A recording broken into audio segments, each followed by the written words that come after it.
Welcome to Frontal, forum diskusi internal satu meja kopi jadi sinergi. Halo sobat-sobat Frontal, kembali lagi bersama saya Filda di Podcast Frontal, podcastnya anak milenial. Bersama saya dengan ketiga narasumber yang sangat luar biasa dan tentunya tidak kalah menarik dari narasumber sebelumnya. Mungkin bisa perkenalan dulu nih dari mbaknya. Oke, halo teman-teman semuanya. Perkenalkan, nama saya Rahmayani Mu'minatul Qawiyah, biasa dipanggil Kowi. Di sini mewakili dari komunitas Ruang Imajinasi Sastra. Ruang Imajinasi Sastra. Kalau masnya sendiri nih? Oke, perkenalkan ya teman-teman, nama saya Muhammad Fatwa Nuruddin. Saya dari Prodi PAI Pendidikan Agama Islam, angkatan 2019. Di sini saya mewakili Badan Eksekutif Mahasiswa Fakultas Agama Islam. Oke, kalau masnya sendiri siapa namanya? Boleh kenalan dulu. Ya, halo Mas, Mbak Ben. Kenalin, aku Kemal Faruk dari HMJ KPI UMY. HMJ KPI UMY. Berbicara tentang nasib literasi di era digitalisasi beragama, apakah cukup dengan iman? Oke, lembaga internal Fakultas Agama Islam. Nah, sebagai awalan nih, menurut teman-teman semuanya, sastra itu apa sih? Mungkin dari masnya dulu yang di tengah. Kalau menurut saya ya, Iya. Sastra. Ketika berbicara masalah sastra itu, menurut saya itu kebebasan. Kebebasan untuk seni gitu. Kebebasan untuk seni gitu. Ya, itu menurut saya. Seni sastra adalah seni. Iya. Kalau menurut mbaknya sendiri seperti apa? Kalau menurut saya pribadi itu, sastra itu bagian dari kehidupan. Jadi gimana seseorang itu melihat kehidupan kemudian dituangkan dalam tulisan yang tersusun secara Oke. Kalau menurut Dan Kemal, Kalau aku sih melihat sastra tuh apa ya? Sebenarnya perasaan yang dituliskan ke dalam tulisan aja sih gitu. perasaan yang dituliskan ke dalam tulisan. Jadi punya Oke. perasaan ditulis, habis itu mungkin dibikin hiperbola. Dibuat hiperbola. Oke, menarik dengan kata-kata hiperbola ya. Nah, di sini sastra pasti selalu berkaitan dengan literasi.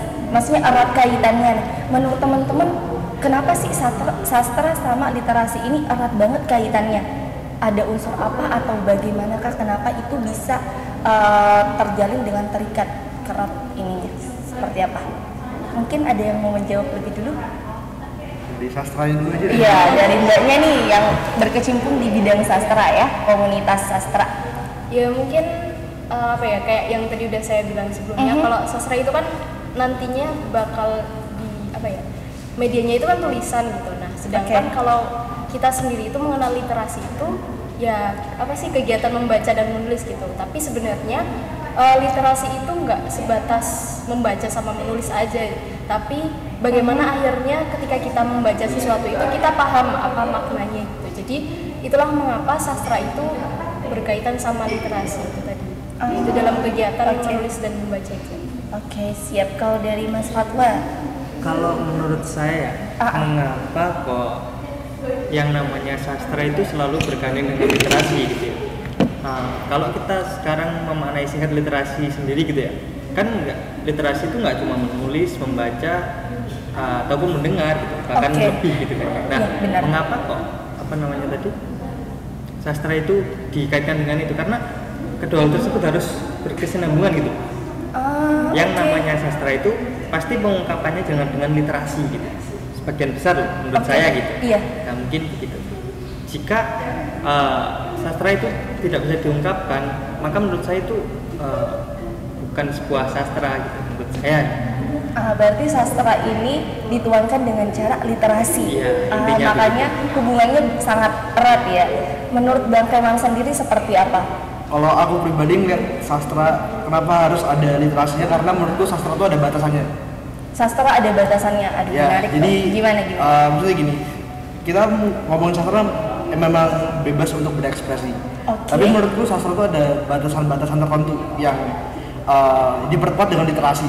Kayak misalnya kita ngomongin masalah gender atau misal ngomongin masalah ras kulit kan nggak boleh di sastra ya. Tetap aja itu tetap rasis gitu. Jadi butuh literasi yang kuat dulu untuk memahami gimana kita menulis sastra. Kalau menurutku sih di situnya ya. Jadi kayak ada rules atau terms of condition-nya lah, maksudnya gitu. Oke. Nah, kita berkecimpung di Fakultas Agama Islam nih. Nah, aku mau tahu dong maksudnya upaya-upaya yang dilakukan sama teman-teman nih yang penggiat sastra ataupun yang di Fakultas Agama Islam, bagaimana sih cara meningkatkan literasi dan kesusastraan di internal Fakultas Agama Islam? Bagaimana tuh? Mungkin dari aku dulu ya. Iya, silahkan. Kalau di sini kan saya mewakili dari Badan Eksekutif Mahasiswa IPA ya. Mungkin yang lebih saya terangkan di situ karena saya lebih mengetahui di situ. Gitu. Iya. Nah, jadi untuk kegiatan Badan Eksekutif sendiri gitu ya, untuk memperluas bagaimana sastra dan literasi itu. Nah, jadi di kita itu ada yang namanya lomba ya. Lomba entah itu menulis, podcast dan sebagainya lainnya gitu. Dan kita juga itu ada namanya pekan seni. Pekan seni. Nah, pekan seni itu di situ ada ya lomba-lomba juga gitu. Karena menurut kita gitu ya, dengan adanya lomba itu pasti teman-teman itu menjadi kompetitif gitu. Ada yang mengikuti dan mereka bersaing di situ gitu. Nah, itulah upaya kami dari Badan Eksekutif Mahasiswa untuk yaitu meningkatkan sastra dan literasi. Gitu. Nah, oke. Kalau dari mbaknya nih yang penggiat sastra sendiri seperti apa? Mungkin apa ya, dimulai dari ini sih kayak internalisasi sastra itu sendiri gitu, kayak peningkatan literasi. Misalkan dimulai dari kan tadi itu kan literasi itu juga erat kaitannya sama kepenulisan gitu. Iya, benar sekali. Kalau dari komunitas ruang imajinasi sastra itu sendiri kita adakan apa ya, webinar kepenulisan gitu, dasar-dasar kepenulisan gitu, dan nanti kan nggak hanya satu kali tapi ada beberapa kali kegiatan gitu, dan dari masing-masing webinar itu mengangkat satu tema besar gitu, kayak contohnya kemarin yang sudah terlaksana itu kayak dasar-dasar kepenulisan gitu. Nah, diharapkan dari apa ya, webinar yang kita adakan itu ya bisa apa ya, nambah minat teman-teman buat kayak ayo berliterasi kayak gitu. Ayo berliterasi dengan cara webinar dan seminar ya. Kalau dari Bang Kemal sendiri seperti apa? Boleh ulangin pertanyaannya nggak? Sorry, lupa di sini. Oh iya, nggak apa. Oke. Jadi yang kayak dari mewakili HMJ KPI ya. Kalau HMJ KPI bagaimana sih cara meningkatkan minat literasi mahasiswa KPI khususnya?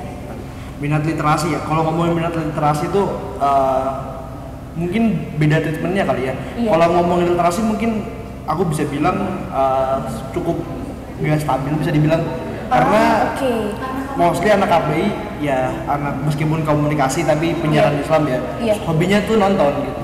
Jarang gitu yang baca jurnal tuh jarang, tapi lebih sukanya nonton kan. Mungkin teman-teman juga sukanya nonton kan. Jadi kalau ngomongin sastra di KPI mereka lebih apa ya, bahasanya tuh lebih bukan bersastra sih, kayak mungkin nulis skrip itu termasuk sastra nggak?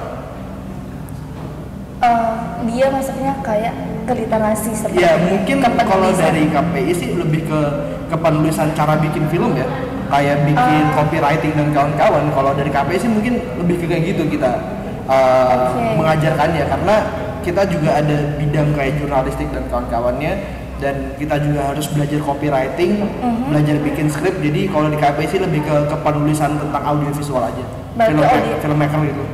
Berarti audiovisual, dan berarti ini erat dong sama di era digitalisasi. Ya, betul.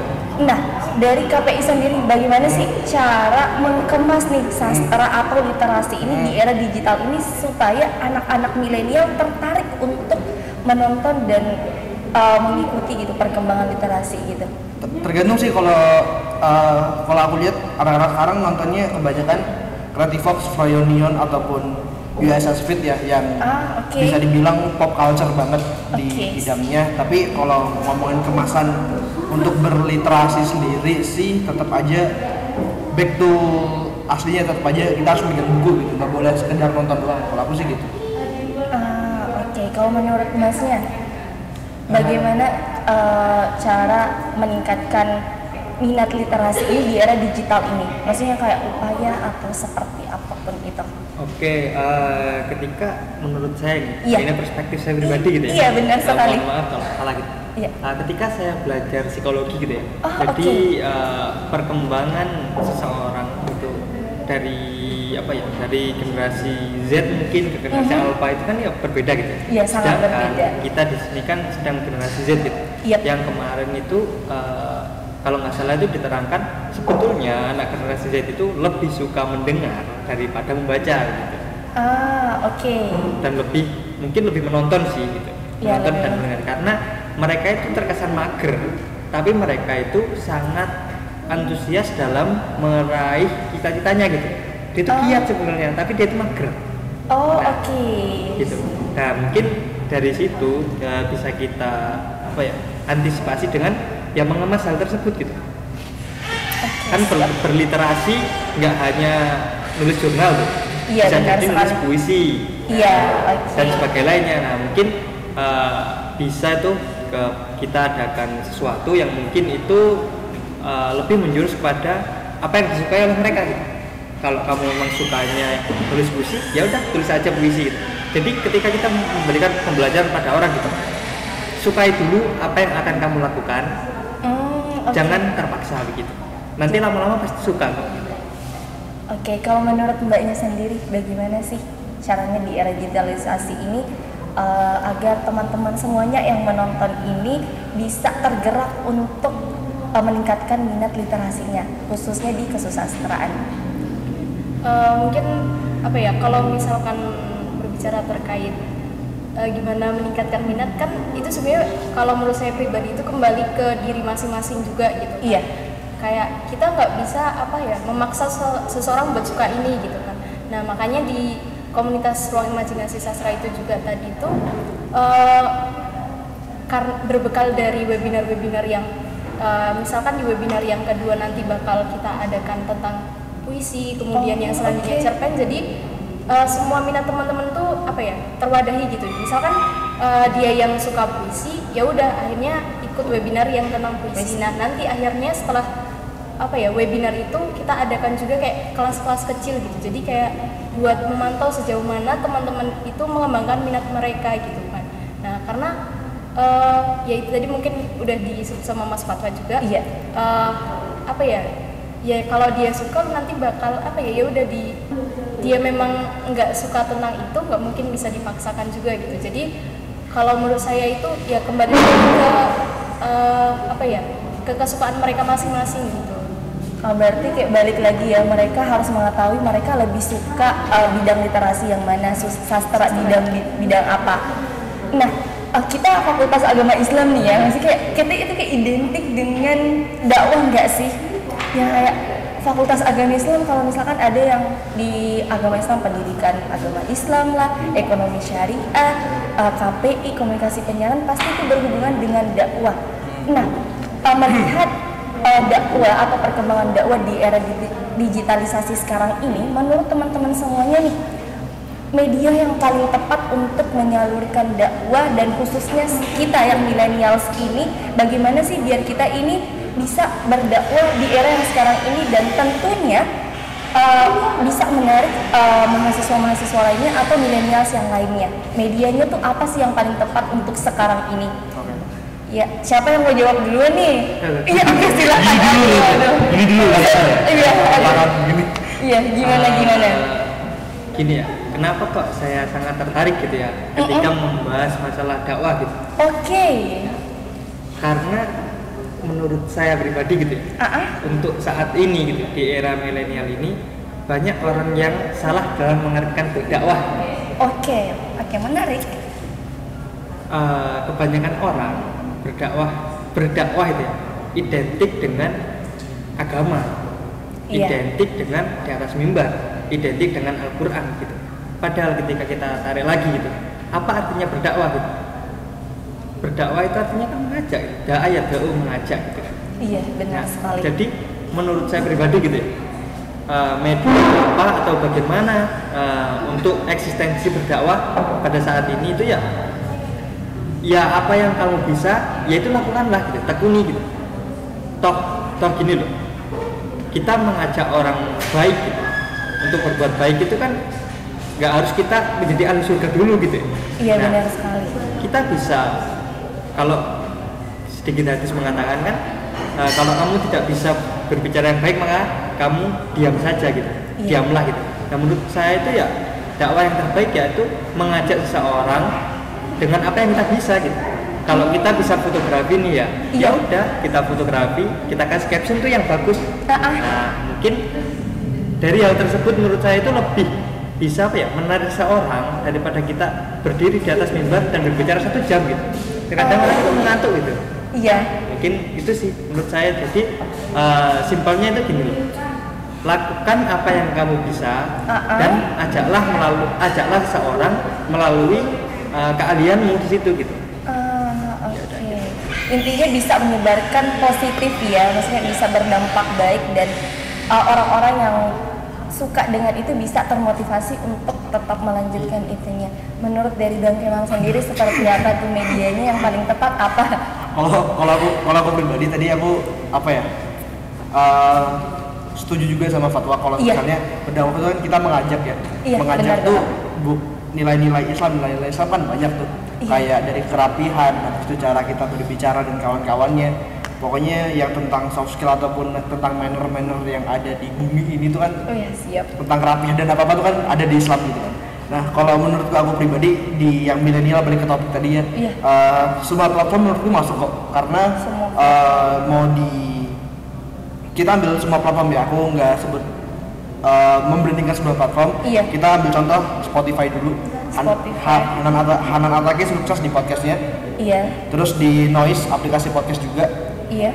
Habib Ja'far sukses dengan apa namanya, biasanya yang konten-konten bareng ML itu ada Habib Ja'far juga. Ketemu dengan orang-orang non-Kristen dan beda-beda agama sukses juga. Terus di YouTube tuh banyak juga dakwah-dakwah yang dilakukan oleh ustadz-ustadz. Contohnya yang sering banget ketemu di grup WhatsApp tuh kayak Ustadz Abdul Somad yang bacain pertanyaan-pertanyaan. Itu juga masuk juga kan ke kita, jadi kayak fikihnya dapat. Terus sama satu lagi itu ada komunitas di Jogja namanya Muslim United.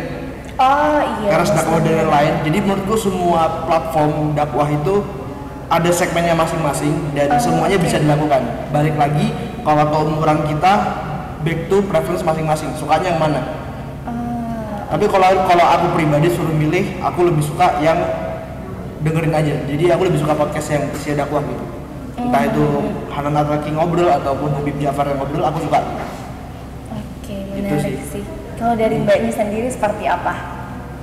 Kalau menurut aku setuju juga sama yang dibilang Mas Kemal tadi. Semua platform tuh sebenarnya ya cocok aja, tinggal bagaimana kita mengemasnya. Kalau aku pribadi itu yang penting deket sama kehidupan kita gitu. Misalkan kalau aku pribadi kan lebih sering main ke Instagram gitu ya. Mungkin bisa dari situ gitu. Tinggal bagaimana nantinya kita mengemas apa ya, informasi yang mau kita sampaikan itu tadi untuk dakwah itu tadi. Yang penting nilai-nilai kebaikan itu bisa tersampaikan dari situ.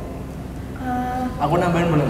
Boleh banget, silakan. Ini sih kalau ini kerennya TikTok ya, benar. Bisa tuh TikTok itu ngajakin bareng di live-nya, ngajakin ngaji bareng di live-nya. Jadi tuh aku pernah nonton TikTok itu tuh di malam Jumat. Dia tuh ngajakin viewersnya yuk al-kafian bareng ganti-gantian.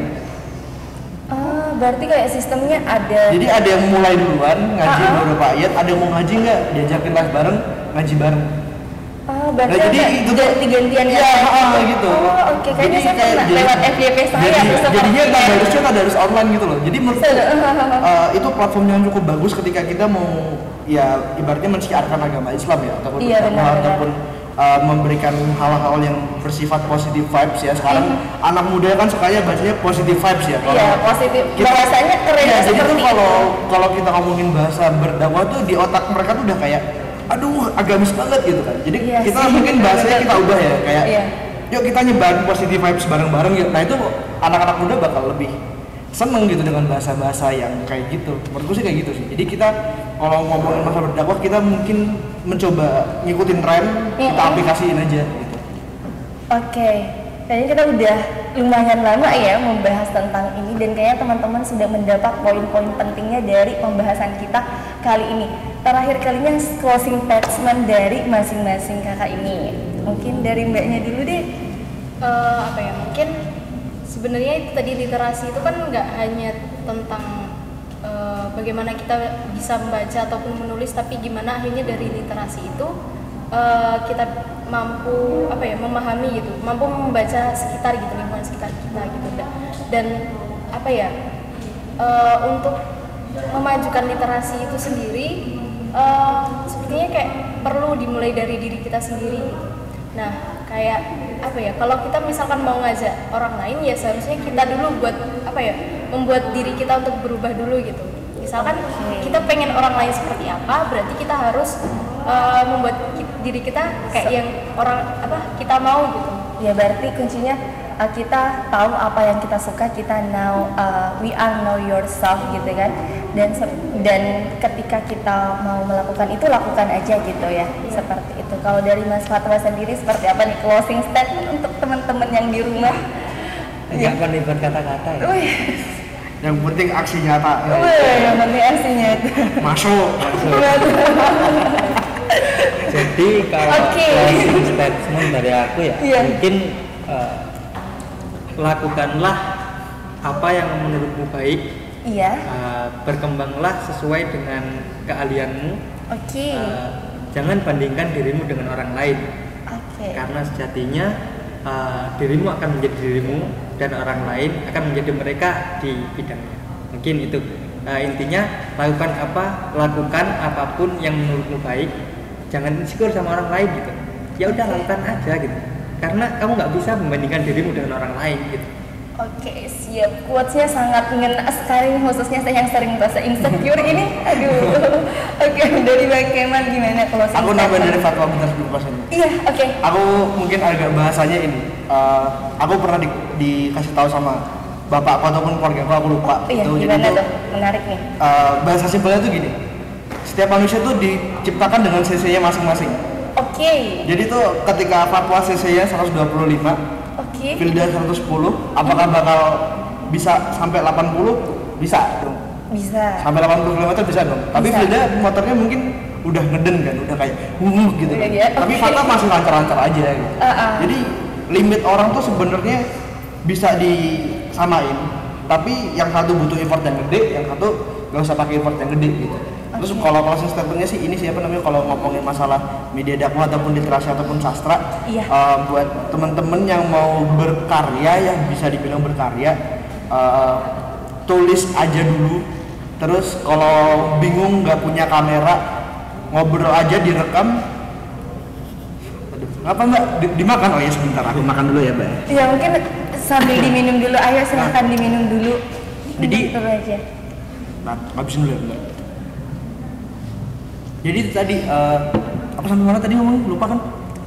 Ngomongnya tadi sampai ini tulis dulu aja. Oh iya, kalau tulis dia ya ini. Ada alatnya nggak apa-apa. Sambil diminum nggak apa-apa. Jadi tuh kalau misalnya bingung ngapain, ya udah tulis aja kayak kalau kesah harian atau daily notes itu. Dan sekiranya kamu butuh platform, sekarang ada banyak banget platform kayak Anchor yang bisa dipublish ke Spotify juga jadi podcast. Terus juga kalian juga masih ada Reels. Kalau misalnya malu, kalian bikin second account aja, habis itu dipost-postin gitu. Kalau tiba-tiba laku kan lumayan kan. Jadi itu aku juga ada cuttingku ya, itu juga bikin quotes video-video apa ya bahasanya, kalau cengeng kayak terlalu kasar ya, video-video galau deh. Oh jadi kayak sadness gitu ya, tema sadness, tema-tema sedih gitu. Awalnya dari keresahan pribadi, tiba-tiba banyak yang suka gitu kan. Akhirnya dia disemangatin sama followers dia, semangat juga. Akhirnya dia, oh ternyata ini ya support system yang lebih, ini ya positive vibes yang harus aku dapat, dan ini ya ternyata yang harus aku lakuin ke orang lain. Jadi mungkin dari keresahan dulu aja di upload, entah itu TikTok ataupun platform lainnya, terserah. Yang penting tulis aja dulu, sama berani ngomong aja sih. Kalau nggak berani ngomong depan kamera, ngomong di depan HP, direkam masukin ke Anchor, dah upload ke Spotify, promosi di Instagram, gitu aja. Oke, sangat menarik ya teman-teman semuanya closing statement dari ketiga narasumber kita ini. Saya mau mengucapkan terima kasih banyak karena sudah mau menjadi narasumber di podcast Frontal, podcastnya anak milenial. Oke, aku akan menarik conclusion dari ketiga narasumber kita yang sangat luar biasa ini. Kebetulan saya pernah mendengar kata-kata dari penulis yang teman-teman tahu juga, yaitu Fiersa Besari ya, yang awalnya dia berawal dari sakit hati, galau, keresahan, dan menuliskan kegalauan-kegalauannya itu sehingga bisa menjadi buku, dan dia bisa mengajak teman-teman semuanya untuk membaca dan meningkatkan minat literasinya. Nah, bagaimana sih cara meningkatkan tipsnya itu? Pertama, baca dulu aja, tulis dulu aja seperti yang dibilang sama Kak Kemal tadi.